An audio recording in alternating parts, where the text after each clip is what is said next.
Hello again to all of our subscribers and viewers.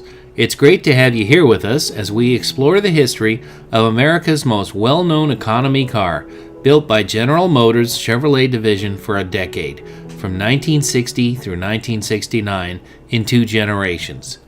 To this day, it remains the only American-designed, mass-produced passenger car with a rear-mounted, air-cooled engine. During its production run, the Corvair was manufactured and marketed as a 2- or 4-door sedan, a 2-door club coupe or hardtop, a convertible, a 4-door station wagon, a passenger and commercial van, and a pickup truck during its first half of production from 1960 to 64. These vehicles were all part of the first generation.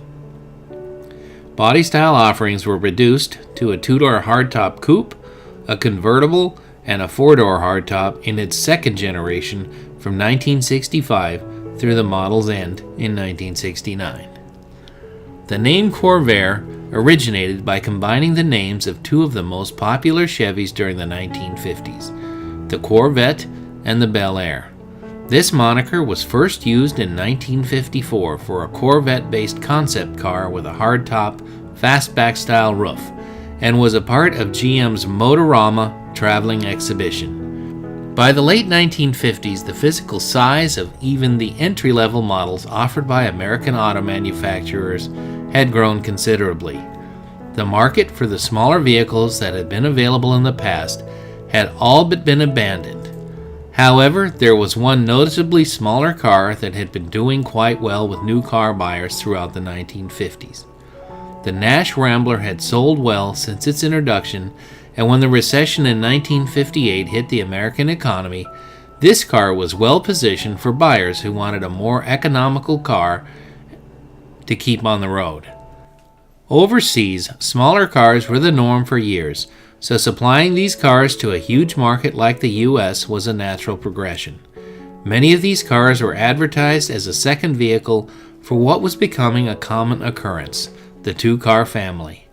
While the Big Three continued to introduce even larger cars during the 1950s, the new American Motors Corporation began focusing its business strategy on smaller-sized and more fuel-efficient models, years before a demand for them really existed. AMC was a small auto manufacturer, especially compared to the Big Three, so this quickly evolving market niche was going to be responsible for pushing the company into 3rd place for domestic auto production. American Motors would resurrect its predecessor company's smallest Nash model as the new 1958 Rambler American for a second model run, and an almost unheard of phenomenon in automobile history. In 1959, Studebaker confidently followed AMC's formula by restyling its mainstream economy model sedan and calling this new model a Lark. The Lark's unprecedented success helped give Studebaker a reprieve for several years before their inevitable final shutdown in 1966. During 1959 and 1960, the Big Three automakers were planning to introduce their own entries into this new compact car field. Both Chrysler and Ford designs were scaled-down versions of the conventional American car, powered by smaller displacement 4- or 6-cylinder engines. Over at GM, Buick, Oldsmobile, and Pontiac would all follow this formula, but at Chevrolet, well, they had an entirely revolutionary new idea. Taking the lead was GM General Manager Ed Cole. He had Chevrolet designing a completely new car that greatly deviated from traditional American design. The car was powered by an air-cooled, horizontally opposed 6-cylinder engine constructed with many major components made from lighter-weight aluminum. The engine was also mounted in the rear of the car, driving the rear wheels through a compact transaxle. In addition, the suspension at all 4 wheels was independent, offering a much better ride and handling. This design would also not have a full-frame chassis and would be the first unibody design built by Fisher Body. The tires were a new, wider, low-profile design mounted on wider wheels. All of these new design elements were under the skin, but what matters most to most new car buyers is the styling of the exterior and the passenger compartment. The Corvair styling was certainly unconventional for Detroit at the time.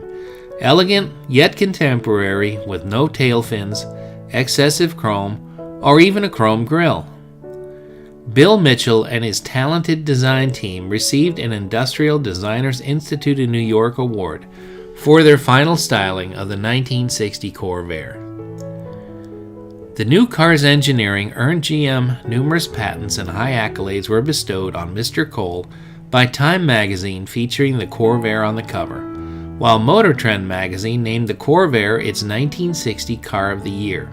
The Corvair, in all of its various body styles, proved to be a big success, with more than 200,000 cars sold in each of its first 6 model years, which is quite remarkable considering how quickly Americans embraced this new car design. Chevrolet claimed that the design offered several advantages over a conventional auto, providing the car with a lower silhouette and a flat interior floor, no need for power-assisted steering or brakes, and significant improvements in ride quality, traction, and braking balance.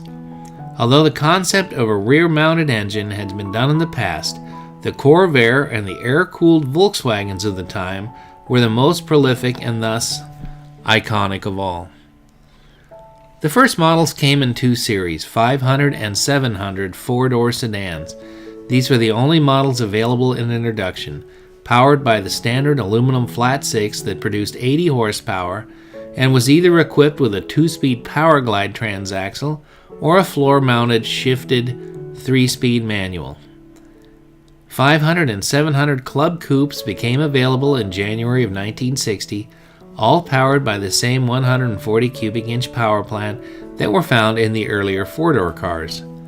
The bucket seat equipped Monza Club Coupe was introduced in the spring of 1960, along with the 95 horse Super Turbo Air high performance engine option, now with an automatic choke for the carburetor, an optional new 4-speed transaxle. The full-size spare tire was mounted in the luggage compartment, and a few options like a gas heater and an AM radio. Incidentally, the Monza was the first car to use the narrower 1-inch wide white-wall tire design. Initial sales were impeded by a strike within the U.S. steel industry, but the strike affected the entire industry, plus many others. Without the strike, it's impossible to say how many more Corvairs would have been sold during its introductory year. For 1961, new models were debuted to keep the momentum going that had been created for this American-built 6-cylinder air-cooled car. The engine was enlarged a bit to now provide 98 horses, and in addition to all of the 2-door Club Coupes and 4-door sedans, Chevrolet also added a 4-door station wagon called Lakewood, available in either 500 or 700 series. The van-like Greenbrier, the similar Corvan, which was also a van but without side windows, and both load side and ramp side pickups. The load side had a conventional tailgate at the rear, and the ramp side had a retracting passenger side ramp for conveniently loading and unloading cumbersome cargo from the side. Unless equipped with factory-installed air conditioning, the spare tire was now stowed in the engine compartment. This was also the first full year of Monza production due to its mid-year 1960 sales success. The immediate success of the Monza model alerted Chevrolet management to begin a new design program that resulted in a conventional layout compact that was to be called the Chevy 2. Ford Mustang enthusiasts have the Monza to thank for opening up the possibilities of a smaller, sportier car because it pushed Ford to develop the Falcon Sprint and eventually the Mustang to exploit the small, sporty car market uncovered by the Monza. 1962 saw the introduction of a Monza convertible and an exciting new turbocharged Monza Spider that was added in mid-62. Monza 4-door sedans and wagons became available while the 500 series wagons were dropped from the lineup, and the Lakewood series of wagons lost that name designation. Station wagons would be discontinued altogether in mid-1962 to provide sales opportunities for other Corvair and Chevy 2 models. After all, why mess with success? Slight mechanical improvements were continuing to be developed, like self-adjusting brakes and small engine improvements like belt guides and an improved oil cooler. The load-side pickup was also discontinued. For the 1964 model year, engineers refined a larger 164 cubic inch engine. The rear suspension was improved by adding transverse leaf springs and revised coil springs. A front stabilizer bar was added as standard, better cooling finned rear brake drums, and new optional cosmetic items for the immensely popular Monzas, like full wheel covers with specific centers and new chrome rocker and wheel opening moldings. This year would also mark the demise of the ramp side pickup. These first 5 model years were now in desperate need of a completely new redesign. When the Corvair debuted for 1960, there was little competition within its market segment, but as the years ensued, the cars and model offerings evolved, and now this car had a lot more models vying for the consumer's new dollars, and additionally, the muscle car era was now in full swing. The 1965 models would end the year with only 3 models left: the sporty 2-door hardtop, the beautifully styled convertible, and the attractive 4-door hardtop. Production was still strong because of continued demand, even with only 3 body styles available, but with a host of option packages and models.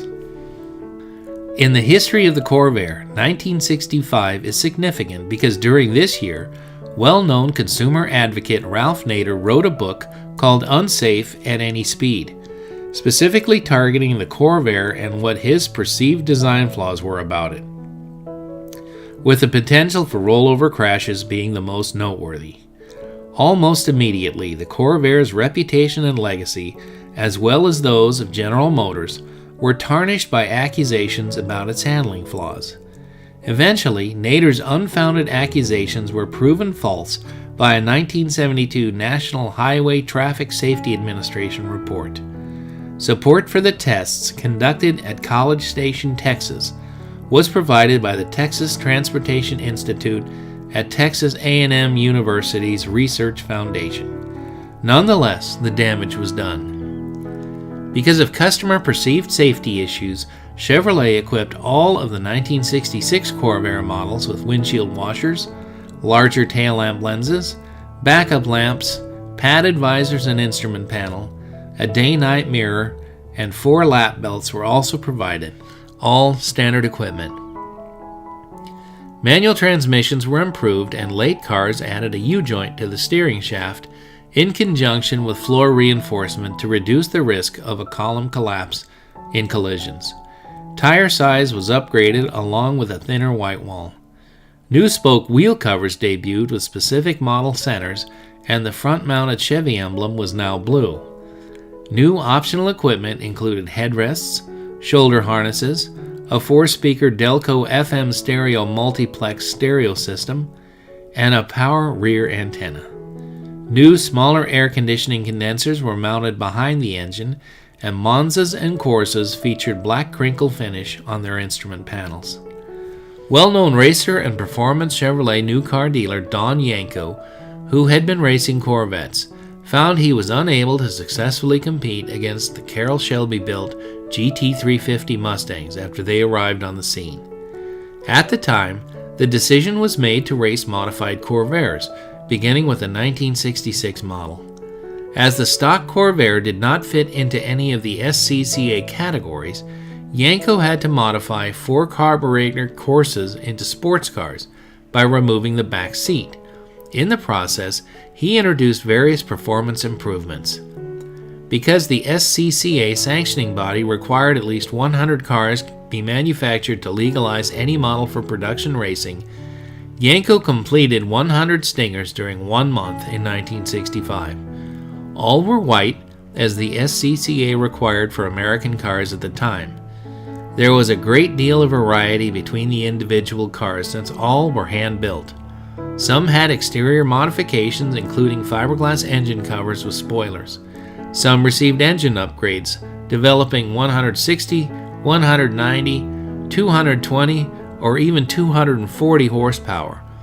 However, all were equipped by Chevrolet with heavy-duty suspensions, manual 4-speed transmissions, quicker ratio steering, pause attraction limited slip differentials, and dual reservoir brake master cylinders.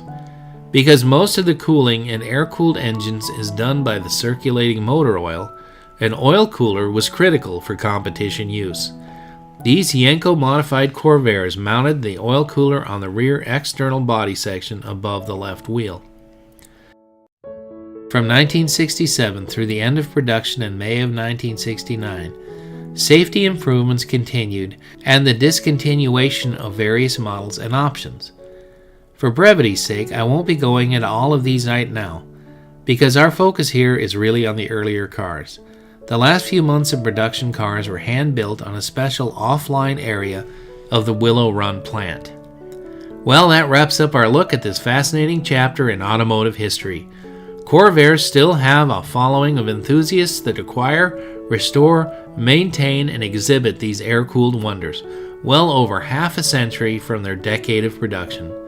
So tell us in the comments if you have any fond memories of a Corvair, or what it is you love about them, and hit that thumbs up button. Thanks for watching, and we'll see you again real soon.